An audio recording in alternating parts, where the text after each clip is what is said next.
偶然的机会进入到社团去吧。对。对手法上多少还有一点兴趣啦。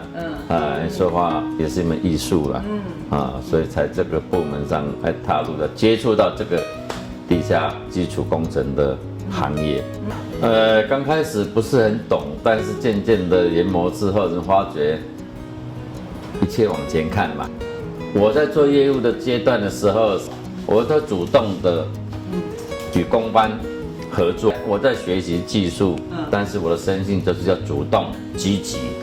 早期地广人少，只有地下一层。对。现在渐渐的人多，车子多，所以渐渐的深开挖基础。那深开挖基础就很有一门专门的学问了，牵扯到设计，牵涉到营造，牵涉到技师的应力分析，还有我们施工的状况，还有抽水。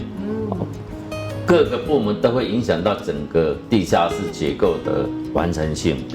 任何一个环扣出差错，可能这个地宫就会有灾变。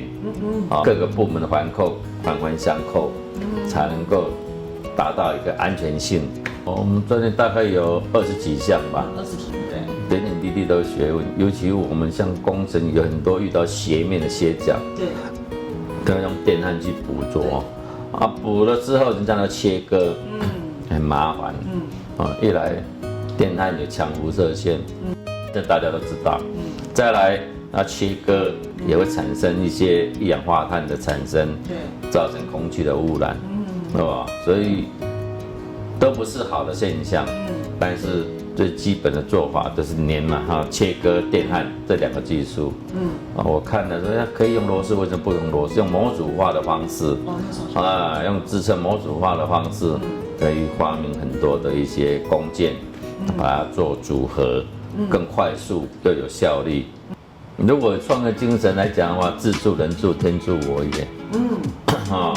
如果说对人待人处事的话，我严以律己，宽以待人。对客户，我一直教导我的员工同仁，人家把工程交付给我们，就是对我们品牌的一种信任。那么我们就是要把工程做到最好极致，就是一份责任跟使命，使命必达。对内呢，我也就提供他们一个福利措施，让他们走得更远，看得更广。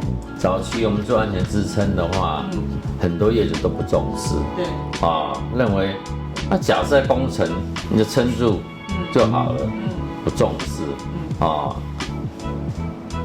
经过失败之后是才会重视为什么叫低价就好，低价就好，谁便宜就谁做。现在有大值的失败，有几个失败案例之后，才真正的重视地宫的原来这么要紧。是所以这品牌我们渐渐建立的很高的一个品牌，也教育我们的业主，不要认为便宜就好，1分钱1分货。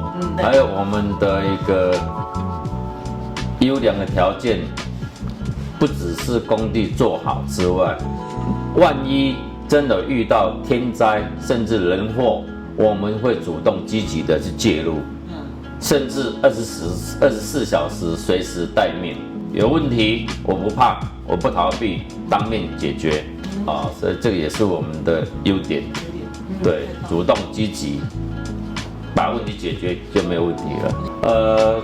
早期我们家也不是很富有啦，我们也是被人家捐助过长大以后，我有个心，我们有能力的话，我们要回馈这个社会今天我做到了在往年几乎每一年都有1台到2台的富康巴士捐赠。